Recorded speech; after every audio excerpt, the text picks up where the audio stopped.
السلام علیکم ورحمۃ اللہ وبرکاتہ۔ نحمدہ ونصلی علی رسولہ الکریم، اما بعد فاعوذ باللہ من الشیطان الرجیم، بسم اللہ الرحمن الرحیم۔ رب اشرح لی صدری ویسر لی امری واحلل عقدۃ من لسانی یفقہوا قولی۔ اللہم اشرح صدورنا للاسلام وزین اخلاقنا بالقرآن ونور قلوبنا بالقرآن۔ اللہم صلی علی محمد وعلی آل محمد کما صلیت علی ابراہیم وعلی آل ابراہیم انک حمید مجید۔ اللہم بارک علی محمد وعلی آل محمد کما بارکت علی ابراہیم وعلی آل ابراہیم انک حمید مجید۔ الحمدللہ، آج ہمارا دورہ قرآن کا 16واں پارہ اللہ کے فضل و کرم سے سٹارٹ ہو گیا۔ اللہ رب العزت سے دعا ہے اللہ تعالی ہمارے سینوں کو قرآن کے لیے کھول دے اور ہمارے سینے قرآن اور حدیث کے نور سے منور فرما دے۔ ہم سب کو پڑھ کے سن کے عمل کی توفیق عطا فرما دے اور قرآن کو ہمارے سینوں کے ہمارے دلوں کی بہار بنا دے۔ یہ رحمتوں برکتوں کا مہینہ ہے، اس میں ہمارے روزے، نمازیں، تراویح اللہ قبول و منظور فرما لے۔ تو کل ہمارا جو 15ویں سپارے کا اینڈ ہوا تھا، بڑے خوبصورت انداز تھا۔ حضرت موسیٰ اور خضر کا آپس میں کشتی میں بیٹھنا اور استادی اور شاگردی اختیار کی۔ موسیٰ علیہ السلام شاگرد بننا چاہ رہے تھے اور خضر علیہ السلام جو تھے وہ نبی تھے یا ولی تھے، اختلاف ہے، بہرحال ہمیں اس میں کوئی بحث میں نہیں جانا۔ تو وہ بنانا چاہ نہیں رہے تھے کیونکہ وہ سمجھ رہے تھے کہ میرا سفر بڑا مشکل ہے اور حضرت موسیٰ میرے ساتھ چلنے کی طاقت نہیں رکھ سکیں گے یا برداشت نہیں کر پائیں گے۔ لیکن موسیٰ علیہ السلام نے کہا کہ آپ مجھے اپنے ساتھ رکھیے، اگر میں صبر نہ کر سکا تو مجھے چھوڑ دینا، لیکن میں پوری کوشش کروں گا، میں صبر کرنے والوں میں سے ہوں گا۔ قال الم اقل لک انک لا تستطیع معی صبرا۔ پیچھے جو معاملہ تھا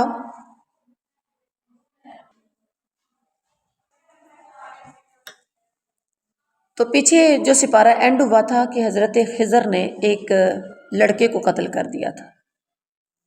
تو موسیٰ نے کہا کہ کیا تو نے ایک پاک جان کو بغیر کسی وجہ کے تو نے قتل کر دیا، کیوں قتل کیا؟ تو حضرت خضر کہنے لگے قال الم اقل لک انک لن تستطیع معی صبرا، میں نے تمہیں کہا نہیں تھا کہ تو میرے ساتھ چلنے کی طاقت نہیں رکھے گا؟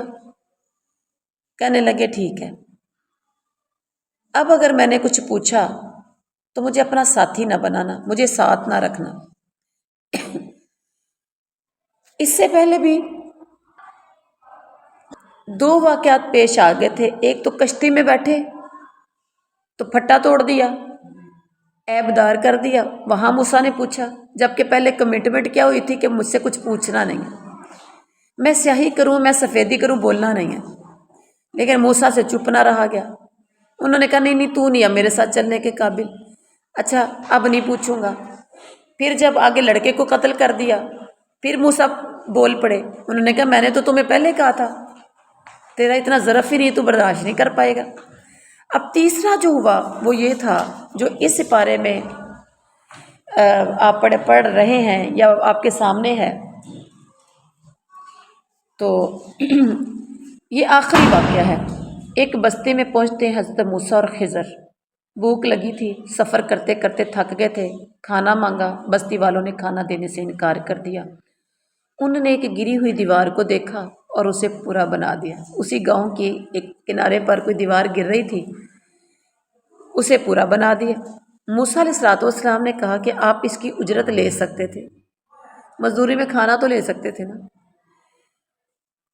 اچھا، انہوں نے کہا میرا تمہارا ساتھ ختم ہوا، کیونکہ اس ٹائم بڑی پکی کمٹمنٹ ہوئی تھی۔ قال ان سألتک عن شیء بعدها فلا تصاحبنی، اب اگر کوئی ایسا میں نے تجھ سے پوچھا، کوئی سوال کیا، تو پھر مجھے اپنا ساتھی نہ بنانا۔ ٹھیک ہو گیا۔ اب خضر علیہ السلام نے جب دیکھا کہ موسیٰ نے پھر پوچھ لیا، کہنے لگے میں تینوں کی نا تمہیں حقیقت بتا دیتا ہوں کہ تو طاقت جو نہیں رکھ سکا، اصل وجہ کیا تھی، واقعات میں حکمت کیا تھی۔ کشتی کو اس لیے عیب دار کیا تھا کہ آگے ظالم بادشاہ کا علاقہ تھا جو کشتیاں چھین لیتا تھا۔ میں نے عیب دار کرنا چاہا تاکہ عیب دار کر کے کشتی کو بچا لوں، یہ حکمت تھی۔ دوسرا کیا تھا کہ لڑکے کے والدین مومن تھے،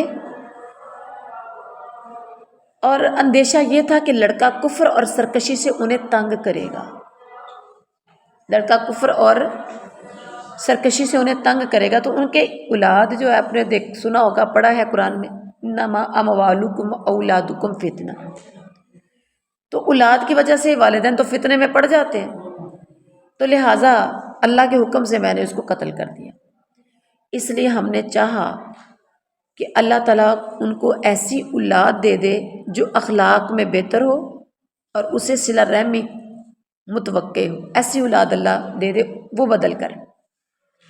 اچھا، تیسری بات، دیوار وہ 2 یتیم بچوں کی تھی، اس کے نیچے خزانہ تھا، بچوں کا باپ نیک تھا، ذرا غور کیجیے ہوگا، وَكَانَ أَبُوهُمَا صَالِحًا، ان دونوں بچوں کا باپ نیک تھا، اس لیے تمہارے رب نے چاہا کہ بچے بالغ ہوں اور اپنا خزانہ نکال لیں، تو ہمارے ذریعے اللہ نے ان کے خزانے کی حفاظت کروا دی ہے۔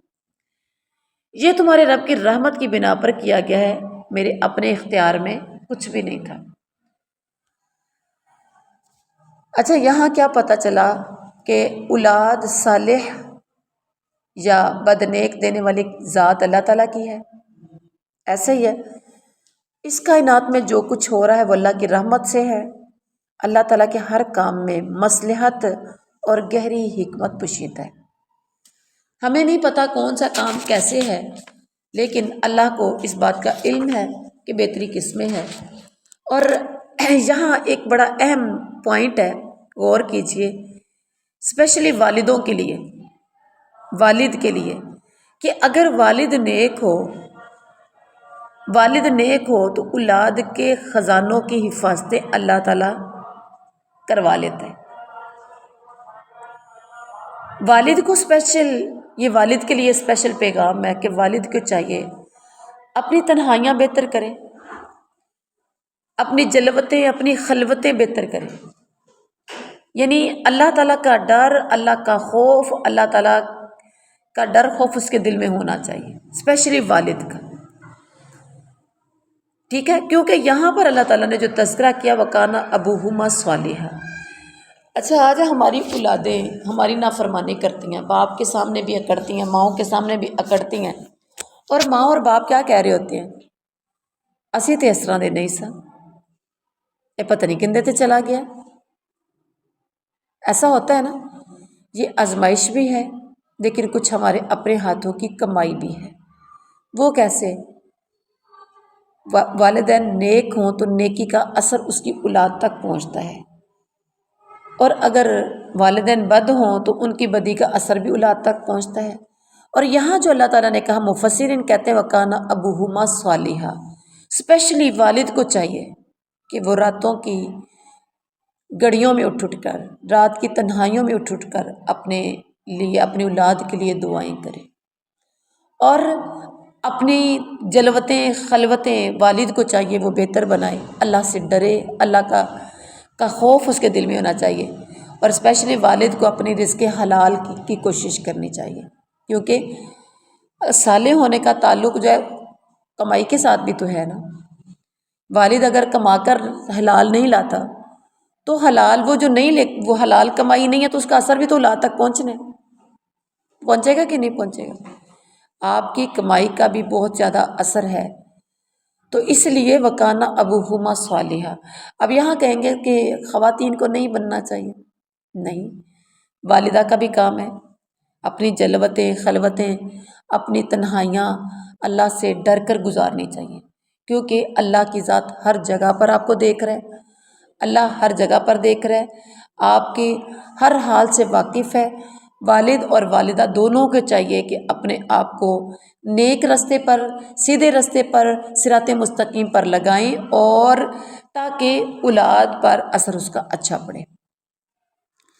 اچھا، اس کے بعد ہے رکوع نمبر 2، وَيَسْأَلُونَكَ عَنِ ذِي الْقَرْنَيْنِ قُلْ سَأَتْلُو عَلَيْكُمْ مِنْهُ ذِكْرًا۔ یہاں قصہ ذوالقرنین سٹارٹ ہو گیا، یہ موضوع ہے اس رکوع کا۔ ذوالقرنین، اللہ تعالیٰ نے زمین میں اس کو اقتدار دیا تھا۔ ذوالقرنین کون تھے؟ ان کو اللہ نے اقتدار دے رکھا تھا، ہر قسم کے اسباب و وسائل ان کو عطا کر دیے تھے۔ وہ ایک عادل بادشاہ تھا، کچھ کہتے ہیں، یعنی کون تھا؟ یہ ایک عادل بادشاہ تھا۔ اس کی 3 مہمات کا تذکرہ قرآن مجید میں ملتا ہے۔ پتہ چلا اگر کوئی بادشاہ عادل ہو، منصف ہو، نیک ہو، تو اس کا بھی تذکرہ زبانوں پر عام ہو جاتا ہے، اور قرآن کے نازل ہونے سے پہلے کا تھا تو اللہ نے اس کا تذکرہ قرآن میں کر دیا۔ ذوالقرنین کی جو پہلی مہم تھی وہ کیا تھی؟ غروب آفتاب کی حد تک پہنچا تو سورج کو کالے پانی میں ڈوبتے دیکھا۔ سورج کو کالے پانی میں ڈوبتا دیکھا، وہاں اسے ایک قوم ملی۔ اللہ تعالیٰ نے کہا تمہیں یہ قدرت ہے، چاہے تو تکلیف، چاہو تو تکلیف پہنچاؤ، چاہو تو نیک رویہ ان کے ساتھ اختیار کر لو۔ اور ان کی دوسری مہم کون سی تھی؟ طلوع آفتاب کی حد تک گئے، جہاں سورج جہاں غروب یعنی طلوع ہوتا ہے، طلوع آفتاب کی حد تک گئے، یعنی مشرق کے بالکل جہاں سے سورج نکلتا ہے۔ سورج سے بچنے کے لیے اس قوم کے پاس کوئی سامان نہیں تھا، کوئی گھر، کوئی چھتیں، کوئی دیواریں، کوئی کپڑے، کوئی ایسی چیز، کوئی چیز تھی نہیں سورج کی چھاؤں سے بچنے کے لیے۔ پھر ذوالقرنین کی تیسری مہم کون سی تھی؟ 2 پہاڑوں کے درمیان وہ پہنچا تو ایسی قوم ملی جو مشکل سے کوئی بات سمجھتی تھی۔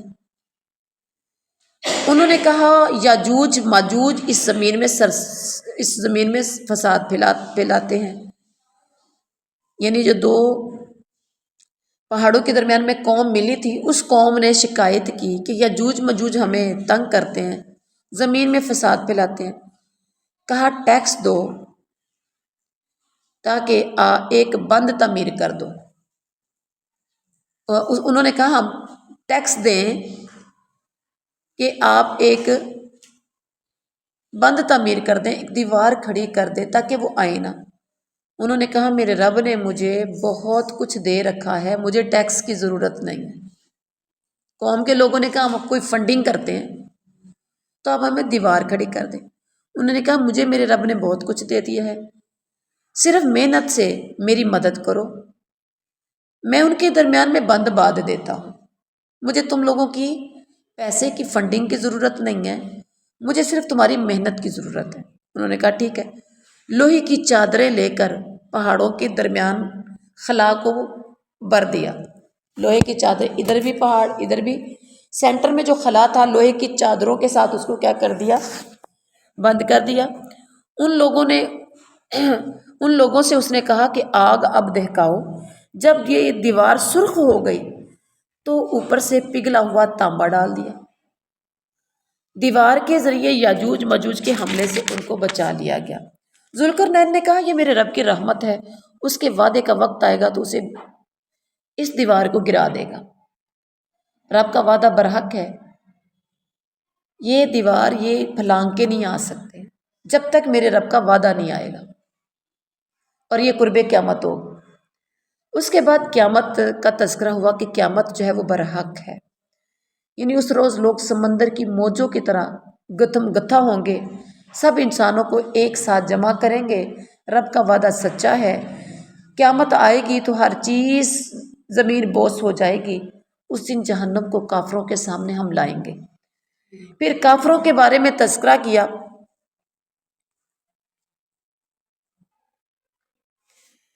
کہ نصیحت کی طرف سے کافر اندھے ہوتے ہیں، کچھ سننے کے لیے تیار نہیں ہوتے۔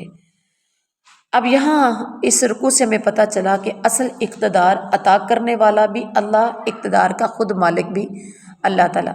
اللہ تعالیٰ ہی ہر قسم کے اسباب اور وسائل پیدا کرتا ہے اور اللہ ہی ختم کر لیتا ہے، اور اس کے بعد ایمان لا کر نیک اعمال کرنے والوں کو اللہ اچھی جزا دے گا اور نرم احکامات دے گا۔ اللہ کا وعدہ سچا ہے، قیامت جب آئے گی تو سب کچھ ختم ہو جائے گا۔ اور اس کے بعد رکوع ہے تیسرا، افحسب الذین کفروا ان یتخذوا عبادی من دونی اولیاء۔ خیر و شر کے اسلامی پیمانے کا یہاں تذکرہ کیا جا رہا ہے۔ اعمال میں نامراد لوگ کون ہیں اور کامیاب لوگ کون ہیں؟ جو لوگ اعمال میں نامراد لوگ ہیں، جن کی کوششیں سیدھے راستے سے بھٹک گئی ہیں، وہ لوگ سمجھتے ہیں کہ جو کچھ کر رہے ہیں ٹھیک کر رہے ہیں۔ اپنے رب کی آیات کو ماننے سے جس نے انکار کر دیا، اللہ تعالیٰ کے حضور پیشی کا جس نے یقین نہ کیا، ان کے اعمال ضائع ہو گئے، ان کا کوئی وزن نہیں ہوگا، ان کی جزا جہنم ہے۔ انہوں نے اللہ تعالیٰ کی آیات اور اللہ تعالیٰ کے رسولوں کا مذاق اڑایا، انہوں نے اللہ تعالیٰ کو چھوڑ کر دوسرے انسانوں کو کارساز بنا لیا۔ اب کامیاب لوگوں کا پھر تذکرہ کیا گیا، ان الذین آمنوا وعملوا الصالحات کانت لہم جنات الفردوس نزلا۔ کامیاب لوگ کون ہیں؟ ایمان لانے والے، نیک عمل کرنے والے، ان کے لیے فردوس کے باغات مہمان نوازی کے لیے حاضر ہیں، یہ جنت الفردوس میں ہمیشہ رہیں گے۔ جنت سے نکل کر جانے کا ان کا جی نہیں چاہے گا، جنت سے نکلنے کو ان کا دل نہیں چاہے گا۔ اور اگر اس کے بعد پھر رب کی باتوں کا تذکرہ ہے، قُل لَوْ كَانَ الْبَحْرُ مِدَادًا لِكَلِمَاتِ رَبِّي لَنَفِدَ الْبَحْرُ قَبْلَ أَن تَنفَدَ كَلِمَاتُ رَبِّي وَلَوْ جِئْنَا بِمِثْلِهِ مَدَدًا۔ اگر سمندر رب کی باتوں کے لیے سیاہی بن جائے تو وہ ختم ہو جائے، اگر اتنی سیاہی اور آ جائے تو وہ بھی کافی نہیں ہوگی، وہ بھی ختم ہو جائے گی۔ رب کی باتیں ختم نہیں ہوں گی۔ وعلیکم السلام۔ رب کی باتیں کبھی ختم نہیں ہوں گی۔ اب ہم نے اس رکوع سے کیا سیکھا؟ اللہ کی ذات ایک ہے، اور جو اللہ کی ملاقات کا امیدوار ہے وہ نیک اعمال کرتا ہے۔ ہم نے اپنے اعمال کا جائزہ لینا ہے کہ ہم اللہ تعالیٰ کی ملاقات کے امیدوار ہیں۔ اگر تو اللہ تعالیٰ کی ملاقات کے امیدوار ہیں تو پھر ہمیں اپنے نیک اعمال کی کوشش کرنی ہے۔ اس کے بعد رکوع نمبر 4 کا تذکرہ ہوا، بسم اللہ الرحمن الرحیم، یہ سورہ مریم سٹارٹ ہو گئی۔ بسم اللہ الرحمن الرحیم، شروع اللہ کے نام سے جو بڑا مہربان نہایت رحم والا ہے۔ یہاں اس رکوع کا موضوع حضرت یحییٰ علیہ السلام کی معجزانہ پیدائش ہے۔ حضرت زکریا کا تذکرہ کیا، کاف ہا یا عین صاد، ذکر رحمت ربک عبدہ زکریا اذ نادى ربہ نداء خفیا۔ یہ اللہ کی رحمت تھی جو اس نے اپنے بندے زکریا پر کی تھی۔ انہوں نے اپنے رب کو چپ کے پکارا، آہستہ آہستہ چھپ کے پکارا۔ حضرت زکریا نے عرض کیا، چھپ کے کیا پکار رہے تھے؟ میری ہڈیاں گل گئیں، سر بڑھاپے سے بڑک اٹھا، میری بیوی بانجھ ہے، مجھے اپنے پیچھے اہل خاندان کی برائیوں کا خوف ہے، مجھے ایک وارث دے جو میرا اور اہل یعقوب کا وارث ہو۔ اللہ تعالیٰ اس کو ایک پسندیدہ انسان بنا۔ ساتھ کیا کہہ رہا ہے؟ میرے پروردگار اس کو ایک پسندیدہ انسان بنا، ہر بندہ اس سے محبت کرتا ہو، ہر کوئی اس کو پسند کرتا ہو۔ اب اللہ تعالیٰ نے فرمایا، ہم تجھے لڑکے کی بشارت دیتے ہیں جس کا نام یحییٰ ہوگا۔ حضرت زکریا نے عرض کیا، میرے ہاں بیٹا، پہلے دیکھے چھپ کے دعائیں کر رہے ہیں، جب خوشخبری ملی تو کہا میرے ہاں بیٹا کیسا ہوگا؟ کیسے ہوگا میرے ہاں بیٹا، میری بیوی تو بانجھ ہے اور میں خود بھی بڑا بوڑھا ہو چکا ہوں۔ اللہ نے فرمایا قال کذالک قال ربک هو علی حین وقد خلقت من قبل ولم تک شیئا،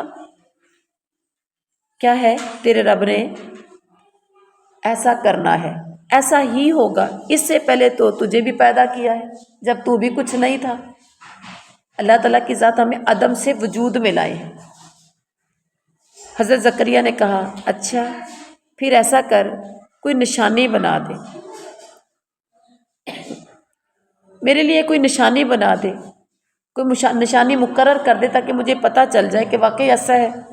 اللہ نے فرمایا تیرے لیے نشانی یہ ہے کہ تو 3 دن تک لوگوں سے بات نہیں کر سکے گا، زبان موجود ہوگی، ویسے دکھنے میں بالکل تندرست ہوگے لیکن بات نہیں کر سکو گے۔ حضرت زکریا علیہ السلام نے اشارے سے قوم کو ہدایت کی کہ صبح شام تم تسبیحات کرو۔ اس کے بعد رکوع نمبر 5 کا تذکرہ ہے وَاذْكُرْ فِي الْكِتَابِ مریم اِذِ انتبذت من اہلها مکانا شرقیا، یا حضرت زکریا کا بھی ذکر کرتے جائیے، اللہ اکبر، حضرت مریم کا بھی ذکر کرتے جائیے۔ حضرت مریم حضرت عیسیٰ علیہ السلام کی والدہ تھیں۔ حضرت مریم مشرقی جانب گوشہ نشین ہو گئیں، پردہ ڈال کر دیکھنے والوں کی نگاہوں سے محفوظ ہو گئی۔ اللہ تعالیٰ نے اپنے فرشتے کو بھیجا جو انسان کی شکل میں نمودار ہوا۔ حضرت مریم نے کہا اگر تو متقی ہے تو میں تجھے اللہ کی پناہ مانگتی ہوں، یہاں سے چلا جا۔ اور دوسرا دھچکا جب لگا، فرشتے نے کہا کہ میں اللہ تعالیٰ کی طرف سے اس لیے بھیجا گیا ہوں کہ تجھے پاکیزہ لڑکا دوں۔ حضرت مریم نے کہا یہ کیسے ممکن ہے جبکہ کسی بشر نے مجھے چھوا تک نہیں، مجھے ہاتھ تک نہیں لگایا، اور میں بدکار عورت بھی نہیں ہوں۔ مطلب انسان کو خود تو پتہ ہوتا ہے کہ میں کیسا ہوں۔ تو فرشتے نے کہا ایسا ہی ہوگا۔ کیا کہا؟ فرشتے نے کہا قال کذالک قال ربک هو علی حین، اسی طرح تیرے رب نے کہا ہے کہ ایسا ہی ہوگا کیونکہ اللہ کہتا ہے کہ یہ مجھ پر آسان ہے، بغیر شوہر کے بیٹا دینا مجھ پر کیا ہے؟ آسان ہے۔ اور حضرت مریم کو بچے کا حمل ہو گیا۔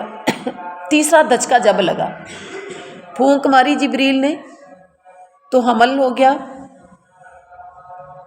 اور دور کے مقام پر چلی گئیں۔ جب دیکھا کہ پیٹ تھوڑا سا باہر کی طرف آنا شروع ہوا تو دور چلی گئیں، ایک کھجور کے درخت کے نیچے جا کر بیٹھ گئیں۔ آپ امیجن کریں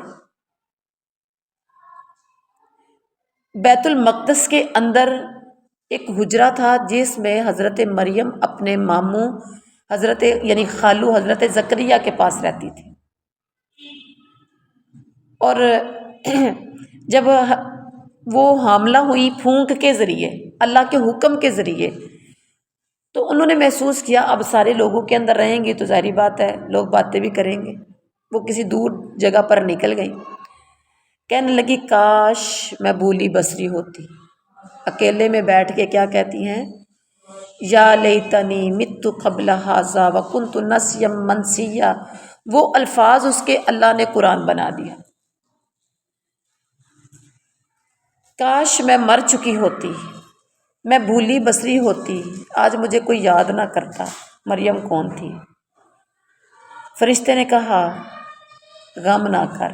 اللہ نے پھر فرشتے کو بھیج کر حضرت مریم کی تسلی کروائی، غم نہ کر، تیرے نیچے چشمہ رواں کر دوں گا، تیرے اوپر کھجوریں ٹپکیں گی، تو تنا ہلا کے دیکھ، تنا ہلا کھانے کے لیے کھجوریں گریں گی، خشک، مفسرین کہتے ہیں کہ وہ خشک کیا تھا؟ تنا تھا، لیکن اللہ کا حکم ہوا کہ تو تنا ہلا، کھجوریں اوپر سے گرا دوں گا اور نیچے سے پانی کا چشمہ جاری کر دوں گا تاکہ کیا کرے؟ فَكُلِي وَاشْرَبِي وَقَرِّي عَيْنًا، وہ چشمے کا پانی پی اور کھجوریں کھا اور اپنی آنکھیں ٹھنڈی کر۔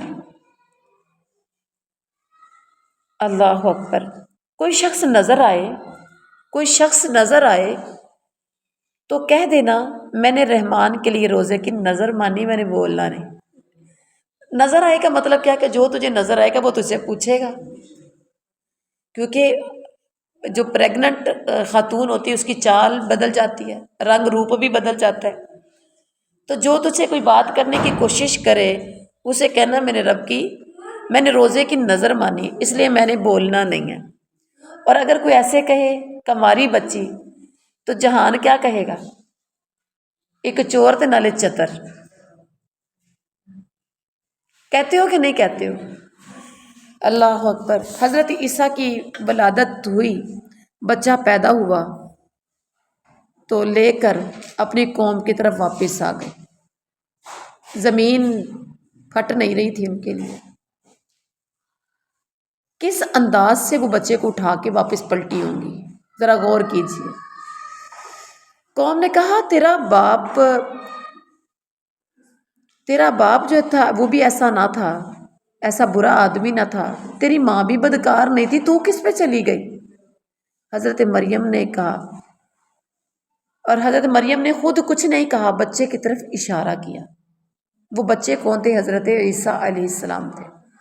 بچے کی طرف اشارہ کیا تو اشارہ کیا، انہوں نے آگے سے کہنے لگے ہم گوارے کے بچے سے کیا بات کریں، بچہ تو ابھی پیدا ہوا ہے، ہم اس سے کیا بات کریں؟ حضرت عیسیٰ علیہ السلام گویا ہوئے، حضرت عیسیٰ نے بات کی۔ جب بچے تھے تو بول اٹھے کہ میں اللہ کا بندہ ہوں، انی عبد اللہ، میں اللہ کا بندہ ہوں، آتانی الکتاب وجعلنی نبیا۔ سبحان اللہ، اتنے چھوٹے سے بچے ہیں اور کیا کہہ رہے ہیں؟ اللہ نے مجھے نبی بنایا ہے، مجھے کتاب دی ہے، میں بابرکت، اللہ نے مجھے بابرکت بنایا ہے، میں جہاں بھی ہوں میں باعث برکت ہی ہوں۔ اس کے بعد نماز اور زکوٰۃ کی پابندی اور والدہ کا حق ادا کرنے کا مجھے اللہ نے حکم دیا ہے۔ اللہ نے مجھے جبار اور شقی بدبخت نہیں بنایا، نافرمان نہیں بنایا۔ سلام ہے مجھ پر جب کہ میں پیدا ہوا، جب کہ میں مروں اور جب زندہ کر کے میں دوبارہ اٹھایا جاؤں۔ حضرت عیسیٰ علیہ السلام کی تعلیم کیا تھی؟ اللہ تعالیٰ میرا بھی رب ہے اور تمہارا بھی رب ہے، لہٰذا اسی کی بندگی کرو، اسی کی عبادت کرو، یہی سیدھا راستہ ہے۔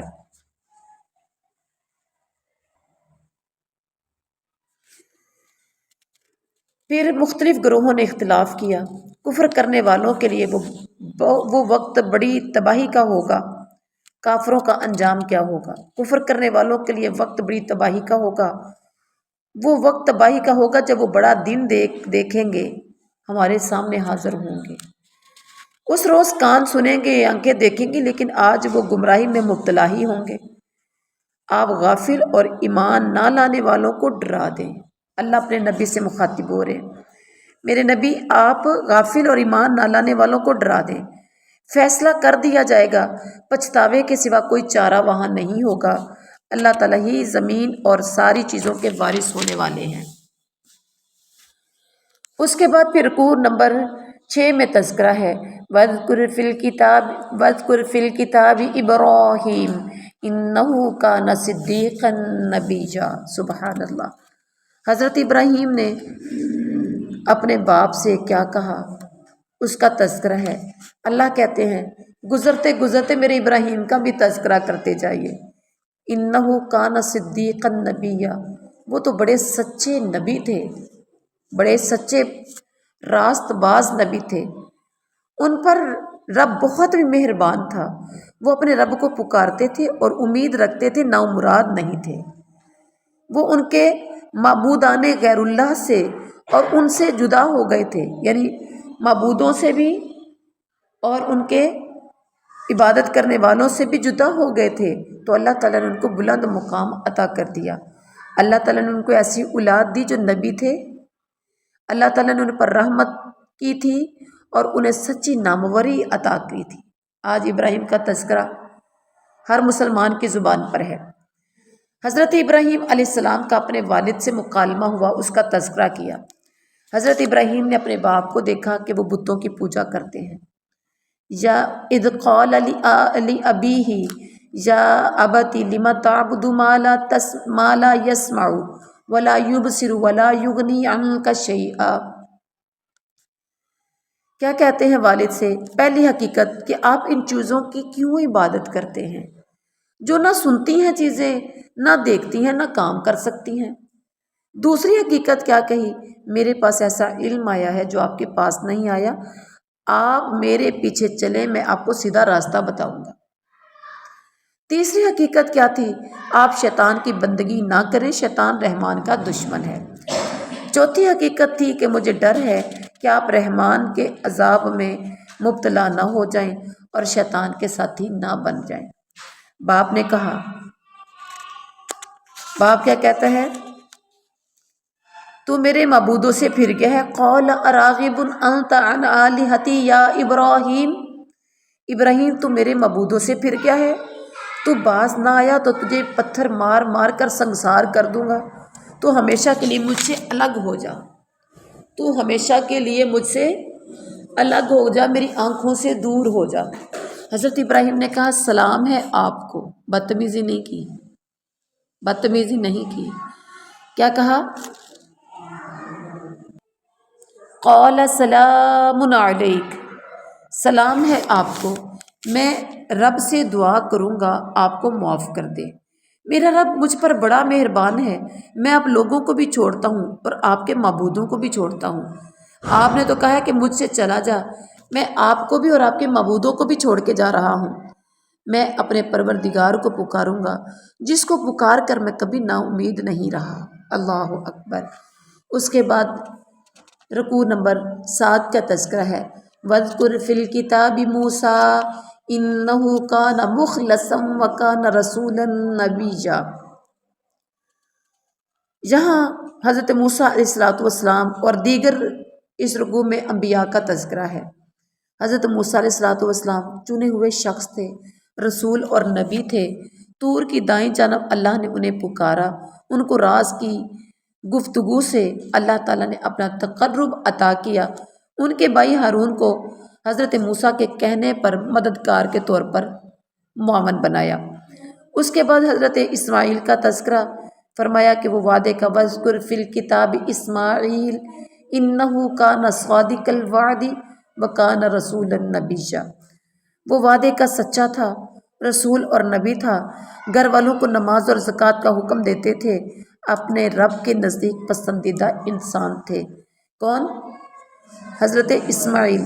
اس کے بعد کہا وَاذْكُرْ فِي الْكِتَابِ ادریس، ادریس کا بھی تذکرہ کرتے جائیے، إِنَّهُ كَانَ صِدِّيقًا نَبِيًّا وَرَفَعْنَاهُ مَكَانًا عَلِيًّا۔ سبحان اللہ، وہ بھی سچے نبی تھے، ہم نے ان کو بلند مقام پر اٹھا لیا۔ حضرت ادریس علیہ السلام کی بھی تعریف کی کہ وہ راست باز تھے اور نبی تھے، اللہ نے مقام بلند پر انہیں اٹھایا۔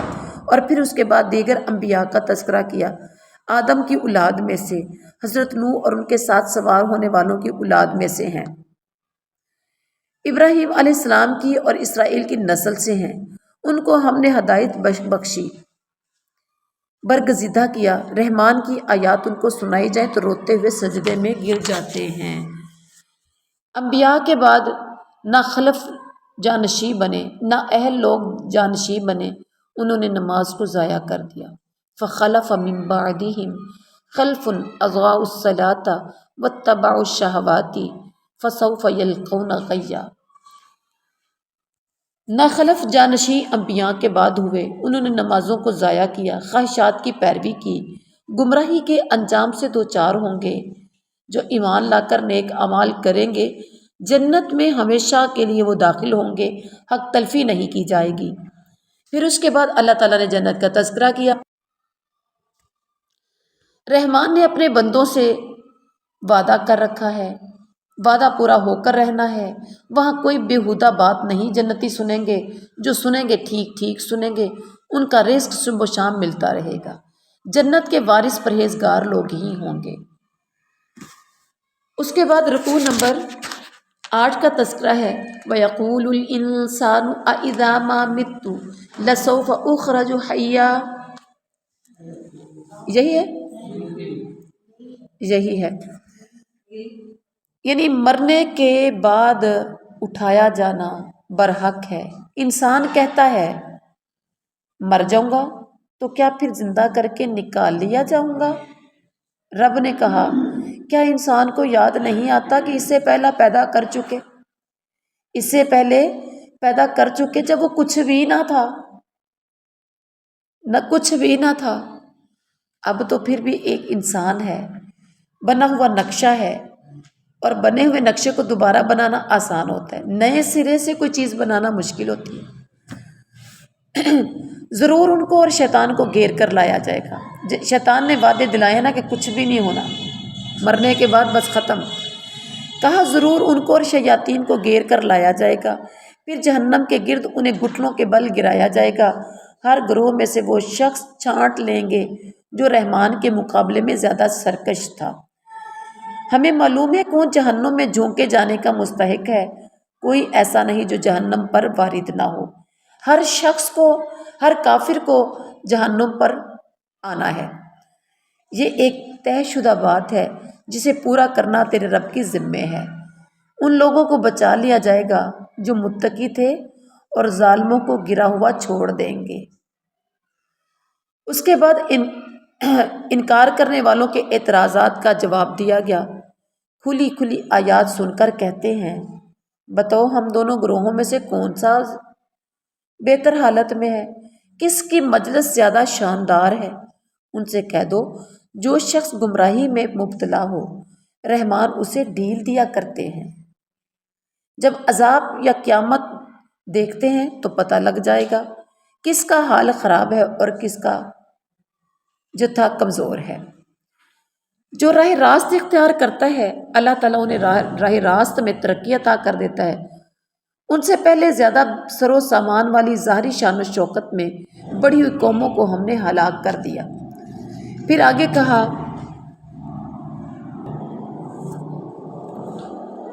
یہ کہتے ہیں کہ مال اور اولاد سے نوازے جاتے رہے ہیں، کیا انہیں غیب کا علم یا غیب کا پتہ چل گیا ہے؟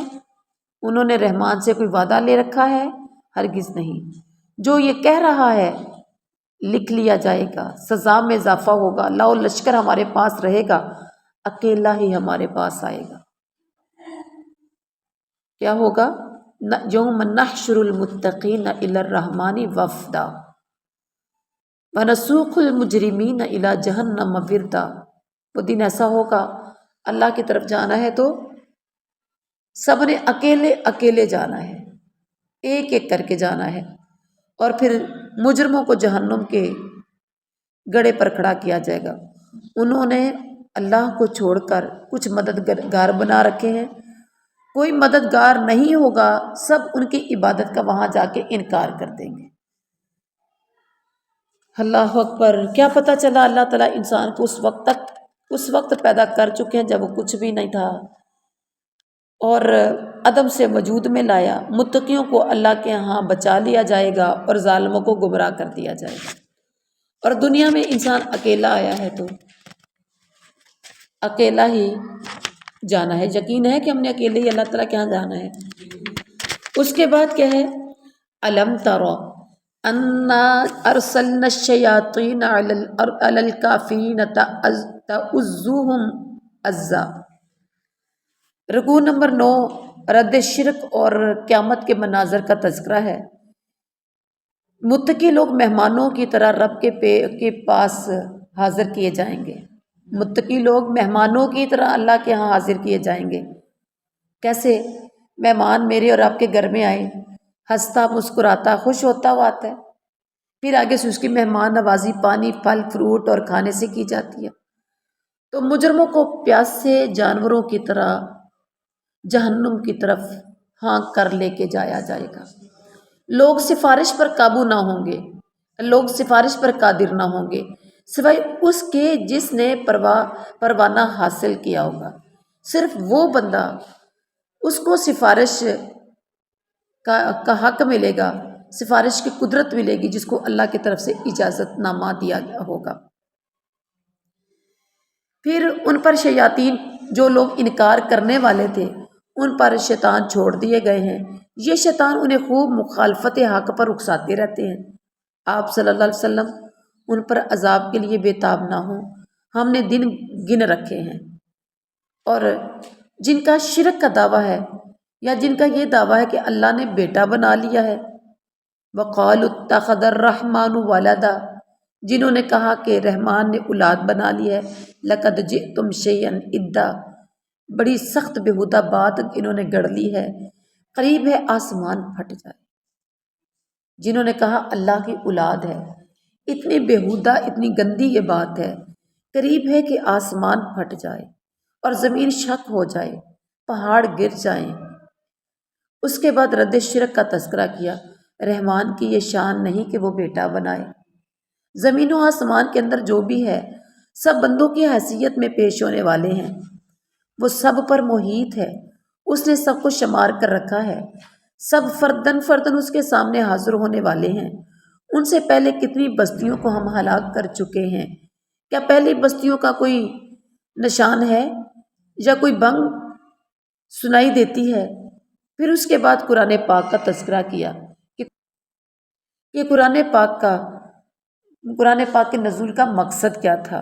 آسان اس لیے بنایا کہ پرہیزگاروں کو خوشخبری دے دو، ہر بندے کو سمجھ آئے، اور جو اس پر عمل کریں ان کو خوشخبری دے دو۔ ہٹ درم لوگوں کو اس قرآن کے ذریعے ڈرا دیجیے۔ اس کے بعد سورۃ طٰہٰ شروع ہو گئی، بسم اللہ الرحمن الرحیم، شروع اللہ کے نام سے جو بڑا مہربان نہایت رحم والا ہے۔ طٰہٰ ما انزلنا علیک القرآن لتشقی الا تذکرۃ لمن یخشی، قرآن نازل کرنے والا حفاظت کرنے والا ہے۔ یہ قرآن تم پر اس لیے نازل نہیں کیا کہ تم مصیبت میں پڑ جاؤ، یہ تو یاد دہانی ہے اس کے لیے جو ڈرے۔ اس کا نزول رحمان کی طرف سے ہے جو آسمان و زمین کا خالق، مالک اور انتظام کرنے والا ہے۔ وہ خفیہ اور اعلانیہ ساری باتوں کو جانتا ہے، وہ اللہ ہے، اس کے سوا کوئی معبود نہیں ہے، اس کے اچھے اچھے نام ہیں۔ اس کے بعد اللہ تعالیٰ نے حضرت موسیٰ کا تذکرہ کیا کہ اللہ تعالیٰ حضرت موسیٰ علیہ السلام کے خود محافظ تھے۔ کب؟ جب موسیٰ نے آگ دیکھی اور گھر والوں سے آگ یا رہنمائی لینے کا کہہ کر گھر والوں سے نکلے، جب مدین سے آ رہے تھے تو پکارا گا، جوتیاں اتار کر آؤ، تو وادی مقدس طوا میں ہے۔ اللہ تعالیٰ نے تجھے چن لیا ہے، جو وہی کیا جاتا ہے۔ حضرت موسیٰ علیہ السلام کو زندگی کی حفاظت کے لیے پھر کچھ اصول دیے گئے، توحید دی گئی، یعنی اللہ کے سوا کسی کو خدا نہیں سمجھنا، الصلاۃ دی گئی، توجہ سے اللہ کی بندگی کرنی ہے، اور قیامت دی گئی کہ آخرت کی جواب دہی کا احساس ہونا ہے۔ جو بندہ بھی دنیا میں رہے اسے آخرت کی جواب دہی کا احساس ہونا چاہیے کہ ہم نے مرنا ہے، جانا ہے، حساب کتاب ہم نے دینا ہے۔ حضرت موسیٰ علیہ السلام کو دعوت کے لیے دو ہتھیار معجزات دیے گئے، دعوت کے لیے 2 ہتھیار دیے گئے، اور وہ 2 ہتھیار کے تھے، 2 معجزات تھے۔ 2 معجزات کون سے تھے؟ عصا بے جان سے جاندار کو مارنے، بے جان سے جاندار کو پیدا کرنے اور جاندار سے بے جان کو پیدا کرنے کا معجزہ، ید بیضا آپ کے روشن صداقت پر قائم ہونے کا معجزہ۔ اس کے بعد اچھا، بے جان سے جاندار کو پیدا کرنے کا یہ کیا ہوا؟ عصا بے جان تھا، بے جاندار تھا نا، یعنی اس کے اندر کوئی جان نہیں تھی، تو جب عصا کو پتھر کے اوپر مارا تو پانی پھوٹا، تو کیا ہوا؟ بے جان سے جاندار کو پیدا کرنا اور جاندار سے بے جان کو پیدا کرنے کا یہ معجزہ۔ اللہ اکبر، یعنی 2 معجزے، عصا اور ید بیضا۔ اس کے بعد اس نے کہا تمہارے رب کے، جب وہ 2 معجزے لے کے فرعون کے دربار میں پہنچے تو کہا تمہارے رب کے بھیجے ہوئے ہم پسندیدہ نبی ہیں، بنی اسرائیل کو ہمارے ساتھ جانے دیجیے، رب کی نشانی لے کر ہم تمہارے پاس آئے ہیں، سلامتی ہے اس کے لیے جو راہ راست کی پیروی کرے۔ وحی کے ذریعے بتایا گیا ہے کہ عذاب ہے اس کے لیے جو جھٹلائے اور منہ موڑے۔ فرعون کے دربار میں دائی کی دعوت۔ فرعون نے پوچھا تمہارا رب کون ہے؟ موسیٰ نے جواب دیا میرا رب وہ ہے جس نے ہر چیز کو ساخت بخشی ہے۔ پھر اسے راستہ بتایا۔ فرعون بولا پہلے جو نسلیں گزری ان کی کیا حالت تھی؟ موسیٰ نے کہا اس کا علم میرے رب کے پاس ہے، میں غیب تو نہیں جانتا، اس کا علم میرے رب کے پاس ہے۔ اب اس کے بعد دیکھیے رکوع نمبر 11 کا تذکرہ ہے، 11 ہی ہے نا۔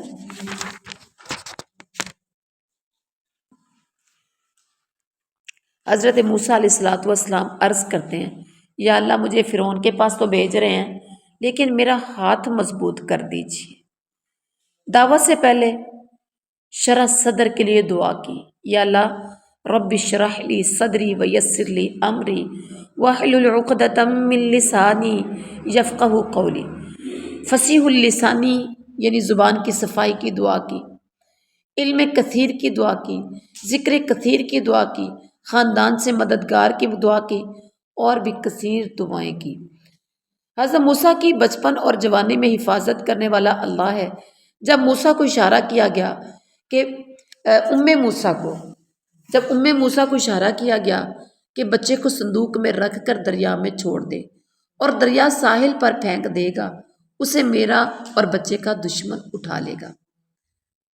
جب اللہ تعالیٰ نے موسیٰ پر محبت طاری کر دی اور ایسا انتظام کیا کہ اللہ تعالیٰ کی نگرانی میں پالا گیا، دودھ ماں نے پلایا، مزدوری بھی ملی، بچے سے آنکھیں ٹھنڈی بھی ہوئی۔ جب موسیٰ کی بہن کے مشورے سے انہیں اپنی ماں کے پاس پہنچایا گیا، جب موسیٰ نے ایک شخص کو قتل کر دیا، اللہ نے اس بندے سے نکال دیا اور فرعون کو دعوت دینے جاؤ ہم حفاظت کرنے والے ہیں۔ وہاں سے جب بھاگے تھے قتل کر کے قاتمیت کو مصر سے مدین میں، اور پھر مدین سے بھیجا 8 سال کے بعد یا 10 سال کے بعد، کہاں بھیجا؟ واپس مصر میں۔ کیا کہا؟ موسیٰ اور آپ کا بھائی موسیٰ، آپ اور آپ کا بھائی ہارون فرعون کے پاس جائیے، کیوں؟ وہ تو سرکش ہو گیا ہے۔ یاد رکھنا جب بات کرنی ہے تو نرمی سے کرنی ہے، جب بات کرنی ہے فرعون سے تو نرمی سے کرنی ہے، شاید وہ نصیحت قبول کرے یا ڈر جائے۔ میری نشانیوں کے ساتھ جانا، میری اللہ تعالیٰ کی یاد میں کمی نہ کرنا۔ دونوں پیغمبروں نے کہا ہمیں ڈر ہے کہ وہ ہم پر زیادتی کرے گا یا پل پڑے گا۔ اللہ تعالیٰ نے فرمایا جاؤ ڈرو مت، میں تمہارے ساتھ سن رہا ہوں۔ اس سے کہنا کہ تمہارے رب کے ہم بھیجے ہوئے کون ہیں؟ ہم تمہارے رب کے بھیجے ہوئے نبی ہیں، بنی اسرائیل کو ہمارے ساتھ بھیج دیجئے، رب کی نشانی لے کر آئے ہیں۔ سلامتی ہے اس کے لیے جو راہ راست کی پیروی کرتا ہے۔ وحی کے ذریعے بتایا گیا کہ عذاب ہے اس کے لیے جو جھٹلائے اور منہ موڑے۔ فرعون نے پوچھا تمہارا رب کون ہے؟ موسیٰ نے جواب دیا رب وہ ہے جو ہر چیز کو جس نے پیدا کیا، پھر اس نے راستہ بنایا۔ فرعون بولا پہلے جو نسلیں گزری ان کی حالت کیا تھی؟ موسیٰ نے کہا اس کا علم تو میرے رب کے پاس ہے۔ اللہ ہمیشہ اپنے بندوں کے حال پر نگران رہتا ہے۔ اب اس کے بعد رکوع نمبر 12 میں ہے مقابلے کا دن طے ہو گیا۔ فرعون نے ساری نشانیوں کو جھٹلا دیا، موسیٰ علیہ السلام پر الزام لگایا کہ تم جادو کے زور سے ہمیں ہمارے ملک سے نکالنا چاہتے ہو۔ فرعون نے کہا ہم تمہارے مقابلے میں جادو لاتے ہیں، طے کر لیں کب کہاں مقابلہ کرنا ہے، نہ ہم پھریں گے نہ تم پھرنا۔ موسیٰ نے کہا جشن کا دن طے ہوا اور دن چڑھے لوگ جمع ہو گئے۔ فرعون نے سارے ہتھ کنڈے جمع کیے اور مقابلے میں آ گیا۔ اس کے بعد مقابلہ شروع ہوا۔ مقابلے سے پہلے حضرت موسیٰ نے کہا شامت کی مار ہو، اللہ پر جھوٹ مت باندھو، ان کے درمیان اختلاف رائے ہوگی، وہ ایک سخت عذاب سے دوچار کرے گا اور تم نامراد ہو جاؤ گے۔ یہ دونوں جادوگر ہیں، یہ جادو کے زور سے تمہیں تمہاری زمین سے تمہارے مثالی طریقہ زندگی کو ختم کر دیں گے۔ ساری تدبیریں اکٹھی کر کے ایکا کر کے میدان میں آ جاؤ، آج جو غالب رہا وہی جیت گیا۔ جادوگر بولے تم پھینکتے ہو موسیٰ یا ہم پھینکیں؟ موسیٰ نے کہا تم ہی پھینک لو۔ موسیٰ ڈر گئے تو اللہ تعالیٰ نے حکم دیا پھینک دے جو تیرے ہاتھ میں ہے۔ کس سے ڈرے تھے؟ جو جادو لے کر آئے تھے انہوں نے میدان میں پھینکا، جادو ختم ہو گیا اور جادوگر سارے کے سارے سجدے میں گر گئے۔ جادوگر پکار اٹھے ہم نے مان لیا موسیٰ علیہ السلام اور ہارون کو کے رب کو۔ فرعون نے الزام لگایا یہ تمہارا گروہ ہے، دھمکیاں دی تمہارے ہاتھ پاؤں مخالف سمتوں سے کٹواؤں گا، سولی پر لٹکاؤں گا۔ جادوگروں نے کہا جو کرنا ہے کر لو، تم بس اسی زندگی کا فیصلہ کرتے ہو۔ جادوگر ایمان لے آئے، اللہ تعالیٰ سے معافی کی درخواست کرنے لگے، اور اس کے بعد زندگی کے امتحان کا نتیجہ نکلنا ہے ایک دن میری اور آپ کی بھی۔ جو مجرم بنے گا وہ دوزخ میں جائے گا جہاں نہ جیے گا نہ مرے گا، ثم لا یموت فیہا ولا یحیا۔ اور پھر اس کے بعد فرمایا جو مومن ہوگا، نیک عمل کرے گا، اس کے لیے بلند درجے، باغات، نہریں اور ہمیشہ کی زندگی ہے۔ یہ زندگی اختیار کرنے والوں کی جزا ہے۔ پھر اس کے بعد زندگی کی حقیقت کا تذکرہ کیا۔ زمین سے اللہ تعالیٰ نے پیدا کیا، اسی میں اللہ تعالیٰ تمہیں واپس لٹائے گا اور زمین سے تمہیں دوبارہ زندہ کرے گا۔ زمین سے پیدا کیا، اسی میں واپس لٹائے گا اور اسی سے واپس تمہیں دوبارہ زندہ کرے گا۔ تو یہ ہے زندگی کی حقیقت۔ اور اس کے بعد رکوع نمبر 13 ہے وَلَقَدْ أَوْحَيْنَا إِلَى مُوسَىٰ أَنْ أَسْرِ بِعِبَادِي فَاضْرِبْ لَهُمْ طَرِيقًا فِي الْبَحْرِ يَبَسًا لَا تَخَافُ دَرَكًا وَلَا تَخْشَىٰ۔ یہاں فتح کے بعد بنی اسرائیل کے خروج کا تذکرہ ہے۔ حضرت موسیٰ پر وحی کی گئی راتوں رات میرے بندوں کو لے کر چلو، سمندر میں سوکھی سڑک بنا لو، خوف نہ کھاؤ تعاقب کا یا سمندر پار کرنے کا۔ فرعون اپنے لشکر کو لے کر پہنچا، پھر سمندر ان پر چھا گیا۔ فرعون نے گمراہ کیا تھا، صحیح رہنمائی نہ کی تھی، اور بنی اسرائیل کو آگے ہدایات دی جا رہی ہیں۔ ہم نے تمہیں دشمن سے نجات دی، تمہاری تربیت کے لیے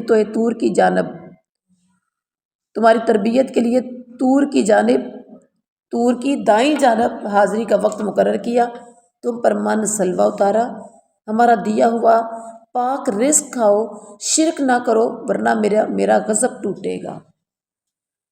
جو توبہ کر لے، نیک اعمال کر لے، پھر سیدھا چلتا رہے، اس کے لیے میں درگزر کرنے والا ہوں۔ سبحان اللہ۔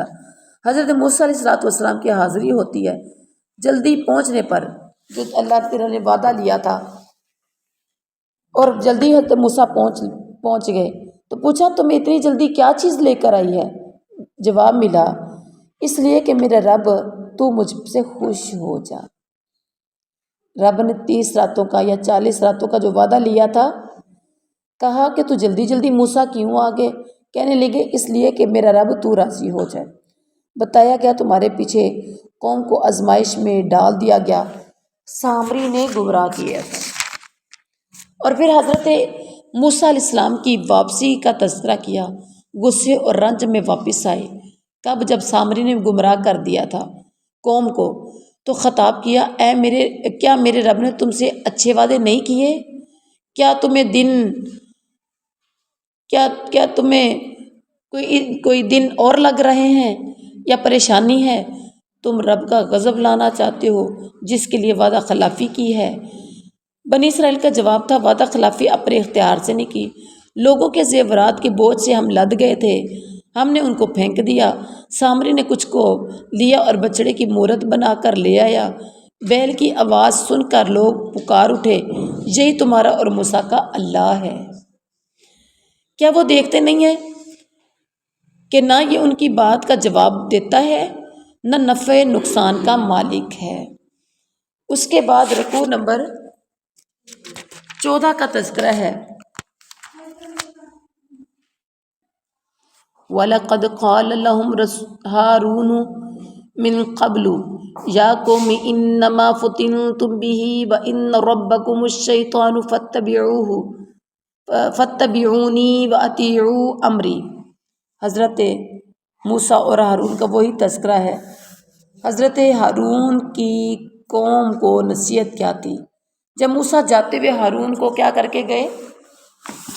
جانشین بنا کر گئے، تو ہارون نے کہا تم بچڑے کی وجہ سے فتنے میں پڑ گئے ہو، میرا رب رحمان ہے، تم میری پیروی کرو، میری بات مانو۔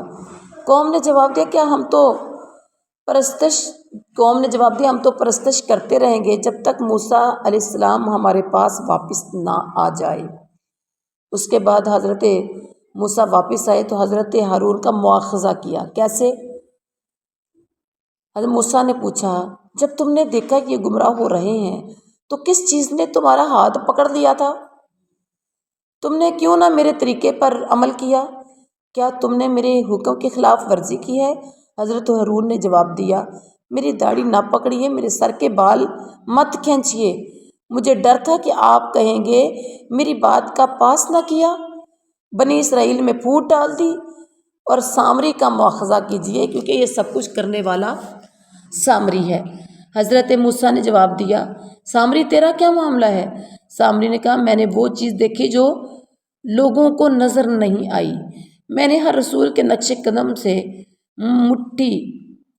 رسول کا مطلب ہے فرشتہ، میں نے رسول کے نقش قدم سے کچھ مٹی اٹھائی تھی اور اس کو ڈال دیا تھا، کس کے اندر؟ وہ جو بچڑا بنایا تھا اس کے اندر میں نے پھونک دیا تھا، میرے نفس نے مجھے کچھ ایسا ہی سمجھایا تھا، جو میں نے کر دیا تو یہ بچڑا بن گیا۔ حضرت موسیٰ نے جواب دیا اچھا تو جا زندگی بسر کر، تجھے یہ پکارنا ہے، بدعا دی تو یہ کہتا پھرے سامری لا مساس، تیرے لیے باز پرس کا وقت مقرر ہے جو تجھ سے رکے گا نہیں۔ اپنے اس معاملے کو دیکھ ہم اسے جلا کر ریزہ ریزہ کر دیں گے، دریا میں بہا دیں گے، لوگوں تمہارا خدا ایک ہی ہے، ہر چیز پر اس کا علم حاوی ہے۔ اور پھر اس کے بعد قصص کا واقعہ بتایا کہ قصے بیان کرنے کا بھی ایک مقصد ہے، وہ کیا ہے؟ یہ درس نصیحت ہے، رب کی طرف سے قصص ہیں۔ جو منہ موڑے گا قصوں سے وہ قیامت کے دن سخت بار کا یا سخت قسم کا گناہ اٹھائے گا، قیامت کا دن اس کا بڑا تکلیف دہ بوجھ والا ہوگا، ہمیشہ اس کے وبال میں گرفتار رہیں گے۔ پھر مجرم قیامت کے دن کیا کہے گا؟ کیا ہوگا اس کے ساتھ؟ مجرموں کو قیامت کے دن گھیرے میں لایا جائے گا، آنکھیں پتھرائی ہوئی مجرموں کی ہو جائیں گی، آپس میں چپکے چپکے کہیں گے مشکل سے 10 دن گزاریں گے۔ محتاط انداز والا کہے گا ایک دن گزرا ہے، کوئی کہے گا زیادہ سے زیادہ 10 دن گزرے ہیں، کوئی کہے گا نہیں صرف ایک ہی دن گزرا ہے۔ اللہ اکبر، جب قیامت آتی ہے تو ساری نعمتیں چھن جاتی ہیں، اور نعمت چھنتی تو ایسے لگتا ہے جیسے سدا ہی ہم ایسے تھے، ایسے ہوتا ہے کہ نہیں؟ اس کے بعد پھر رکوع نمبر 15 کا تذکرہ ہے وَيَسْأَلُونَكَ عَنِ الْجِبَالِ قُلْ يَنسِفُهَا رَبِّي نَسْفًا فَيَذَرُهَا قَاعًا صَفْصَفًا۔ وہ دن کیسا ہوگا؟ اس دن پہاڑوں کو دھول بنا کر اڑایا جائے گا، ہمیں زمین ہموار چٹیل میدان بنا دی جائے گی، زمین میں کوئی بل کوئی سلوٹ نہ ہوگی، اس دن سب منادی کی پکار سیدھے چلے جائیں گے، اس دن کوئی اکڑ نہ دکھا سکے گا، اس دن آواز رحمان کے سامنے، اس دن آواز رحمان کے آگے دب جائیں گی، اس دن ایک سرسراہٹ کے سوا تم کچھ بھی نہیں سنو گے۔ وہ قیامت کا دن جب آئے گا اس دن شفاعت کارگر نہیں ہوگی الا یہ کہ رحمان اجازت دے یا بات سننا پسند کرے۔ اس دن لوگوں کو حی و قیوم کے سامنے پیش کیا جائے گا، اس دن کسی ظلم اور حق تلفی کا خطرہ نہیں ہوگا، جو ایمان کے ساتھ نیک لوگوں کے ساتھ ہوگا اور عدل کے ساتھ ہوگا۔ اب دلوں کے بارے میں قرآن پاک میں اللہ تعالیٰ فرماتے ہیں کہ دلوں کے لیے دوا بنا کر ہم نے قرآن کو بھیجا ہے۔ قرآن کیا ہے؟ دلوں کے لیے شفا ہے۔ اللہ اکبر۔ اور اس میں تنبیہات ہیں تاکہ لوگوں کی کجدروی دور ہو۔ قرآن اس لیے آیا ہے کہ کچھ ہوش کے آثار پیدا ہوں۔ قرآن پڑھنے میں جلدی نہ کیا کرو جب تک وہی تکمیل کو نہ پہنچ جائے۔ دل ہموار کرنے کے لیے دعا کرنی چاہیے۔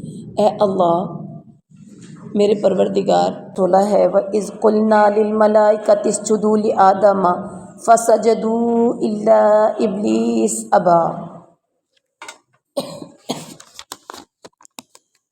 یہاں پر حضرت آدم کچھ بھول گئے تھے، تذکرہ کیا۔ اللہ تعالیٰ نے فرشتوں سے کہا سجدہ کرو، سب نے کیا، ابلیس نے انکار کر دیا۔ اللہ تعالیٰ نے آدم سے کہا کہ تمہارا اور تمہاری بیوی کا دشمن ہے، جنت سے تمہیں نکلوا دے گا۔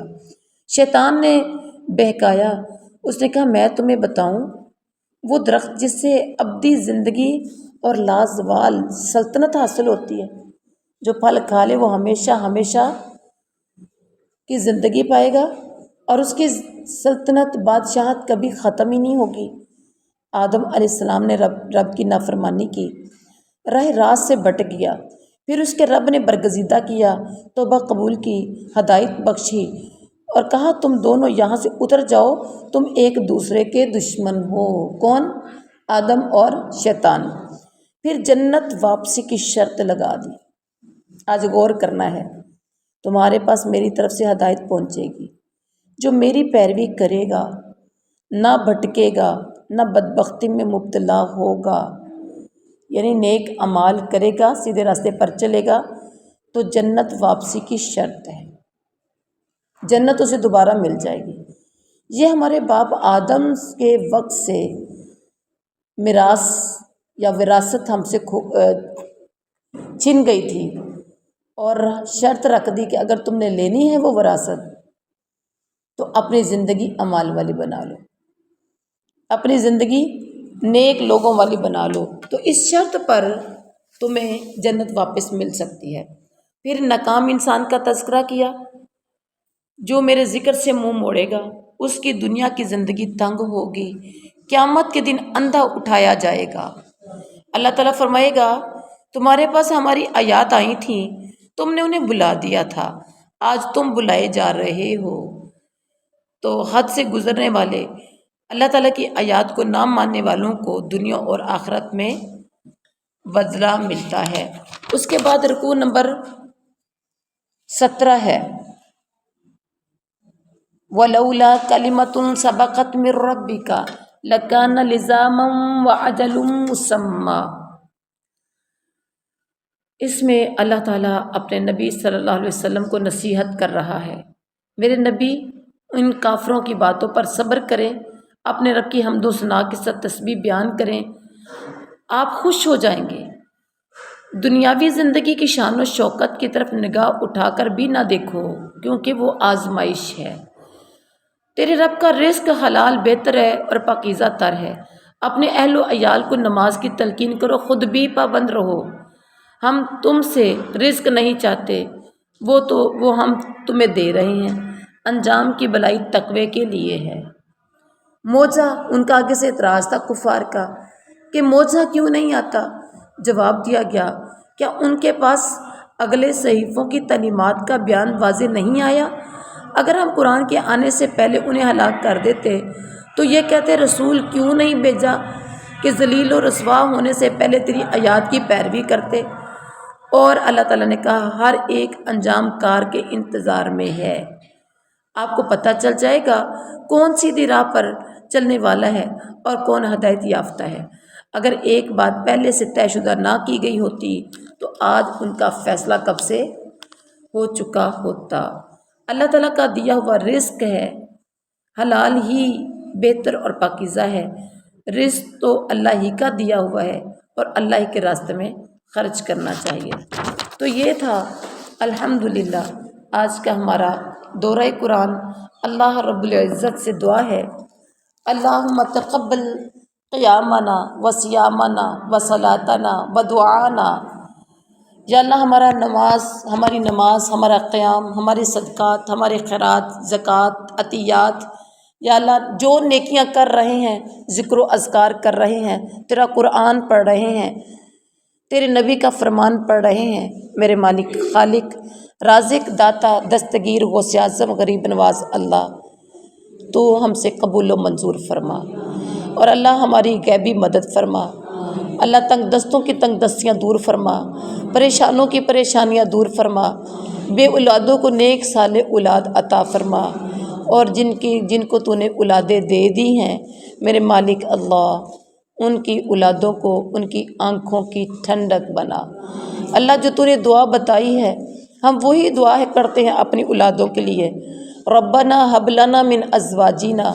وذریاتنا قرۃ اعین وجعلنا للمتقین اماما، یا اللہ ہماری دعا کو قبول فرما، ہماری اولادوں کو ہماری آنکھوں کی ٹھنڈک بنا، ہماری اولادوں کو تو اپنا اور اپنے رسول کا فرما بردار بنا، اور جو یہ مانگ رہے ہیں دورہ قرآن کرنے والے، جو جس کے دل میں خواہش ہے اللہ سب کی جائز حاجتیں، جائز خواہشیں یا اللہ پوری فرما دے۔ سبحان ربک رب العزت عما یصفون وسلام علی المرسلین والحمد للہ رب العالمین۔